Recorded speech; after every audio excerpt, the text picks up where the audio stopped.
Sisemaised tarbimise madalseis kaupmeeste optimismi kärpivat ei paista. Haapsalu külje all Uue mõisas avatud Rannarootsi ärikeskus, mis loodab Ostlema tuua vähemalt 3000 inimest päevas, jättis Haapsalu kesklinnas tühjaks mitmeid äripindu, kuna paljud kaupmehedki kolisid Kaubatänava äärest uude keskusse.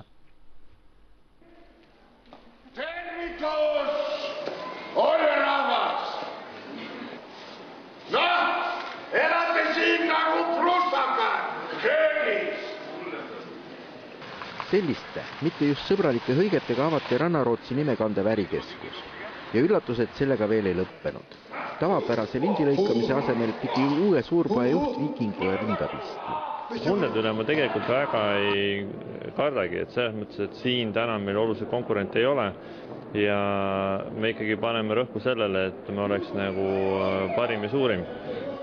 Suurpoe avamine Uue mõisas ei jätnud mõjuta ka naabruses asuvat Haapsalut. Peatänava äärne muutus auklikuks, sest osa poodides kolis uude majja. Marko Kull sellest süümapiinu ei tunne. Ma arvan, et Haapsalus on elu olnud liiga vaikne ja ta vajab tegelikult kedagi, et alati niimoodi, kui keegi tuleb korra raputab linna läbi, et siis ärkavad ka teised ülesse. Seni Põhja-Läänemaal monopoolsena tegutsenud Haapsalu tarbijate ühistu juht Rannarootsi keskuses ohtu ei näe, sest paari kuu pärast saab Haapsalu kesklinnas valmis kaubamaja juurdeehitus ning kauplemispinda olevat seal siis rohkemgi kui Rannarootsi keskuses. Need inimesed, kes täna käisid Tallinnas Selveris, need nüüd saavad siin kohapeal käia ja need, kes käisid ennem tarbijatühistupoodides, need käivad edasi tarbijatühistupoodides.